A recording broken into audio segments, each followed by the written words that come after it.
Hello my dear lovely students, आज हम करेंगे एक्सपोनेंट्स एंड पावर्स। रिवाइज करेंगे इस चैप्टर को, इसके बाद हम बाकी के चैप्टर्स भी रिवाइज करेंगे। तो सबसे पहले स्टार्ट करते हैं एक्सपोनेंट्स एंड पावर्स, ठीक है।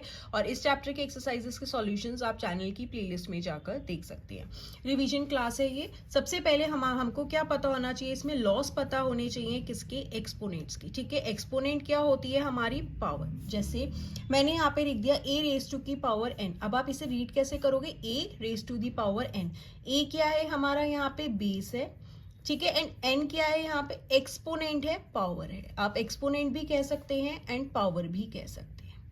ओके तो देखिए इसमें लॉस कैसे हैं एक्सपोनेंट्स के, वो हम रिवाइज कर लेते हैं। अब जैसे यहाँ पे है a रेज टू की power m into a raise to की पावर n, दैट इज, देखो दोनों के बेस सेम है, पावर्स डिफरेंट है, और क्या हो रहा है, वो मल्टीप्लाई हो रहा है। तो उस केस में आप क्या करेंगे, बेस हमारा सेम रहेगा, पावर्स ऐड हो जाएंगी। पावर्स क्या है, m प्लस n हो गई, ठीक है।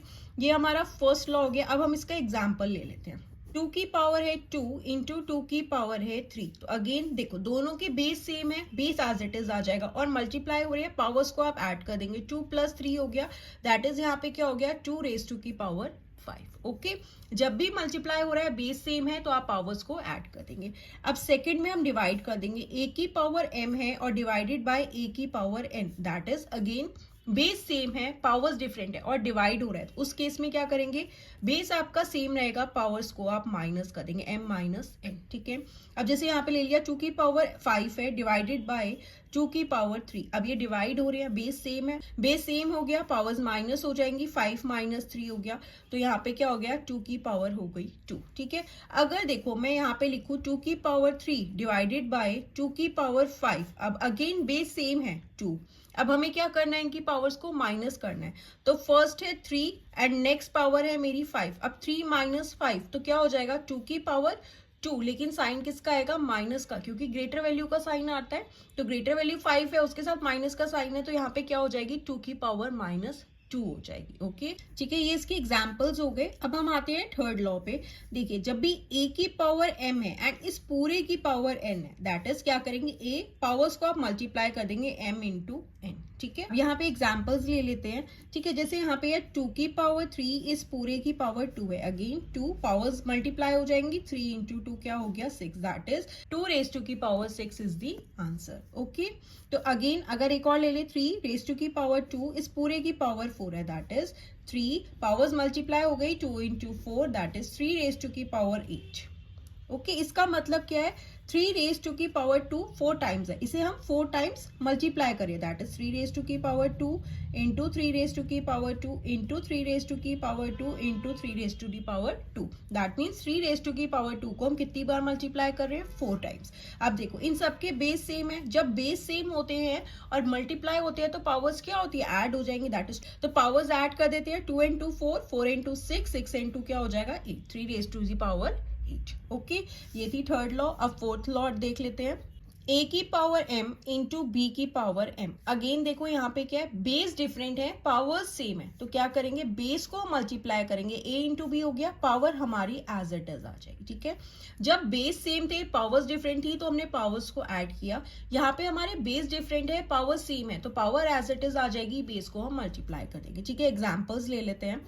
जैसे कि यहाँ पे हो गया 2 की पावर 3 इंटू 3 की पावर 3। अब देखो यहाँ पे क्या है, पावर्स तो दोनों की सेम है, 3 है, बट बेस डिफरेंट है, दैट इज हम क्या करेंगे, 2 इंटू 3 बेस को मल्टीप्लाई कर देंगे, पावर हमारी सेम हो जाएगी, दैट इज एक्सपोनेंट सेम रहेगा, 2 3 6, 6 रेज टू की पावर 3। ओके एक एग्जाम्पल और ले लेते हैं, 4 रेज टू की पावर 4 इंटू 3 रेज टू की पावर 4। अगेन पावर सेम है, बेस डिफरेंट है, तो क्या हो जाएगा, बेस मल्टीप्लाई हो जाएंगे, 4 into 3 power as it is same रहेगी, 4 3 12, 12 रेज टू दी पावर 4, ठीक है। ये था हमारा फोर्थ लॉ। अब देख लेते हैं फिफ्थ लॉ, a की power m divided by b की पावर m। अब देखो यहाँ पे क्या है, डिवाइड हो रहे हैं लेकिन पावर्स सेम है, बेस डिफरेंट है। यहाँ पे हमने क्या किया था, बेस सेम थे, पावर्स डिफरेंट थी। डिवाइड के केस में पावर्स माइनस होंगी, लेकिन यहाँ पे क्या है, बेस डिफरेंट है, तो क्या हो जाएगा, a अपॉन b, पावर हमारी सेम हो जाएगी m, ठीक है। फॉर एग्जाम्पल यहाँ पे हम एग्जाम्पल्स ले लेते हैं। जैसे यहाँ पे है 3 की पावर 4 डिवाइडेड बाय 5 की पावर 4, तो यहाँ पे क्या हो जाएगा, 3 अपॉन 5 इस पूरे की पावर क्या हो जाएगी 4, दैट मीन्स 3 की पावर भी 4 है, 5 की पावर भी 4 है। ओके ठीक है। अब हमारा एक लास्ट लॉ है, दैट इज ए की पावर है 0। जब भी ए की पावर 0 होगी तो वो किसके इक्वल होगा, 1 के। फॉर एग्जाम्पल चाहे जितना भी बड़ा नंबर हो, अगर मैं यहाँ पे 4 रेज टू की पावर 0 ले लूँ तब भी आंसर 1 आएगा। चाहे मैं यहाँ पे 19 रेज टू दी पावर 0 ले लूँ तब भी आंसर हमारा 1 ही आएगा। जिसकी भी पावर 0 है तो उसका आंसर किस में आएगा, 1 आएगा। ठीक है। एक चीज और, जैसे कभी हमारी बेस क्या है, नेगेटिव होगा। फॉर एग्जाम्पल यहाँ पे मैंने ले लिया -3, पावर है यहाँ पे 4 में। अब हमें क्या करना है, इसको एक्सपैंड करना है। ठीक है, हमें इसे एक्सपैंड करना है। That means -3 into -3 into -3 into -3। -3 क्या है, 4 टाइम्स मल्टीप्लाई हो रहा है, तो यहाँ पे क्या हो जाएगा, 3 3 9, 9 3 27, 27 को 3 से करेंगे तो 81। अब देखो आंसर किस में आएगा, हमारी पावर क्या है, यहाँ पे इवन है। जब नेगेटिव नंबर की पावर इवन होगी तो हमारा आंसर किस में आएगा, पॉजिटिव आएगा। अगर यही -3 की पावर होती 3, अब यहाँ पे पावर क्या है हमारी, ऑड है, तब हमारा आंसर नेगेटिव आएगा। ठीक है, 3 टाइम्स करेंगे -3 इंटू -3 इंटू -3, क्या हो गया, 3 3 9, 9 3 27, 27 बट किस में आएगा, माइनस में आएगा, क्योंकि हमारी पावर क्या है, ऑड है। अगर नेगेटिव नंबर है और हमारी पावर इवन में है तो हमारा आंसर प्लस में आएगा, और अगर नेगेटिव नंबर है, पावर हमारी ऑड है, तब हमारा आंसर किस में आएगा, नेगेटिव आएगा। ठीक है, इवन पावर है तो पॉजिटिव आएगा, अगर ऑड पावर है तो नेगेटिव में आएगा, अगर हमारा बेस किस में है, नेगेटिव है तो। ठीक है, क्योंकि यहाँ पे बड़े नंबर्स भी आ सकते हैं, तो इसलिए आपको यहाँ पे ध्यान होना चाहिए। अगर इवन है तो पॉजिटिव में आ जाएगा, ऑड है तो हमारा नेगेटिव में ही आएगा। ठीक है, तो ये थे लॉज ऑफ एक्सपोनेंट्स। अब इससे रिलेटेड कुछ क्वेश्चंस कर लेते हैं। देखिए, अगर हमारे पास बेस क्या है, ए है, और पावर हमारी नेगेटिव है, तब हम इस पावर को पॉजिटिव करने के लिए क्या करेंगे, इसका रेसिप्रोकल कर देंगे। ए की 1/a की पावर n हो जाएगा, दैट मीन्स पावर क्या होगी, पॉजिटिव हो जाएगी। ठीक है, अगर यही 1/a की पावर -n है, अगेन क्या है, पावर नेगेटिव में है, पॉजिटिव करना होगा तो क्या करेंगे, इसका रेसिप्रोकल कर देंगे। ठीक है, पावर अगर नेगेटिव है तो आप उसका रेसिप्रोकल करेंगे तो पावर क्या होगी, हमारी पॉजिटिव हो जाएगी। ओके, अब इससे रिलेटेड कुछ क्वेश्चंस कर लेते हैं ताकि हमारी अच्छे से रिवीजन हो जाए। क्वेश्चन नंबर 1 है, फाइंड द वैल्यू ऑफ। अब हमें वैल्यू फाइंड करनी है किसकी, फर्स्ट पार्ट है 11 रेज टू की पावर 2, दैट मीन्स 11 क्या है, 2 टाइम्स मल्टीप्लाई हो रहा है। 11 इंटू 11 करोगे तो क्या हो जाएगा, 121। ठीक है, इसी तरीके से अगर आ गया 5 रेज टू की पावर 4, दैट मीन्स 5 क्या है, 4 टाइम्स मल्टीप्लाई हो रहा है। 5 इंटू 5 इंटू 5, 5 5 से 25, 25 को 5 से किया 125, 125 को 5 से करेंगे तो 625। ठीक है, ये हो गया। जब भी आए कि आपको वैल्यू फाइंड करनी। अब करते हैं क्वेश्चन नंबर 2 इसका। नेक्स्ट है question, express the following in exponential form, that मतलब हमें इनके आंसर्स किस में लिखने हैं, एक्सपोनेंशियल फॉर्म में, दैट इज पावर की फॉर्म में लिखना है। देखो, t इंटू टी करोगे तो क्या हो जाएगा, t क्या हो गया, 2 टाइम्स मल्टीप्लाई हो रहा है, बेस सेम है, पावर्स ऐड हो जाएंगी, 1 + 1 2 हो गया, that is t raise to की पावर 2 हो गई। 2 क्या है यहाँ पे हमारा, एक्सपोनेंट हो गया, तो ये क्या हो गया, हमारा एक्सपोनेंशियल फॉर्म हो गई। अब 1 2 3 4 5, बेस सेम है, 5 टाइम्स मल्टीप्लाई हो रहा है तो 3 रेज टू की पावर 5 हो गया। अगेन देखो यहाँ पे 5 2 टाइम्स है, 6 3 टाइम्स है, तो 5 रेज टू की पावर 2 इंटू 6 रेज टू की पावर 3। अगेन 8 2 टाइम्स है, 8 रेज टू की पावर 2। ठीक है, ये बहुत ही सिंपल क्वेश्चंस हैं और ये जरूर आते हैं एग्जाम्स में, तो इसलिए इसे अच्छे से प्रैक्टिस करना, लॉज आपको अच्छे से पता होने चाहिए।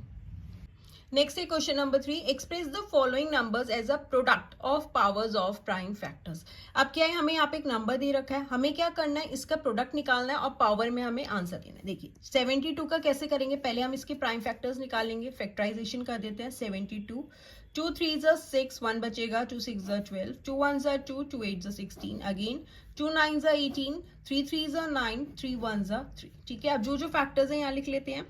2 क्या है, 3 टाइम्स है, 1 2 3 एंड 3 क्या है, 2 टाइम्स है। ठीक है, प्राइम फैक्टर्स हो गए हमारे, इसे पावर की फॉर्म में लिखना है, तो कैसे लिखोगे, 2 कितनी बार है, 3 टाइम्स है, 2 रेज टू की पावर 3 इंटू 3 रेज टू की पावर 2 इज द आंसर। ठीक है, प्राइम फैक्टर्स करना है एंड देन उसे पावर की फॉर्म में आपको लिखना है। अब इसका एक पार्ट और कर लेते हैं, सेकेंड पार्ट है, अब यहाँ पे ले लेते हैं 432। अगेन इसके प्राइम फैक्टर्स कर लेंगे पहले हम। 432, 2 से हो जाएगा, 2 2 4, 2 1 2, 2 6 12, 2 1 2 0, 2 8 16, 2 5 10, 2 4 8, 2 2 4, 2 7 14, 3 से हो जाएगा, 3 9 27, 3 3 9, 3 1 3। ठीक है, अब 1 2 3 4, 4 टाइम्स 2 है एंड 3 टाइम्स 3 है, जो जो फैक्टर्स है यहाँ पे लिख लीजिए। 1 2 3 4 एंड 3 कितनी बार है, 1 2 3। अब इसे कैसे लिखना है, यहाँ पे पावर की फॉर्म में लिखना है। दैट मीन्स 2 हमारा 4 टाइम्स है, 2 रेज टू की पावर 4। 3 हमारा कितनी बार है, 3 टाइम्स है, 3 रेज टू की पावर 3।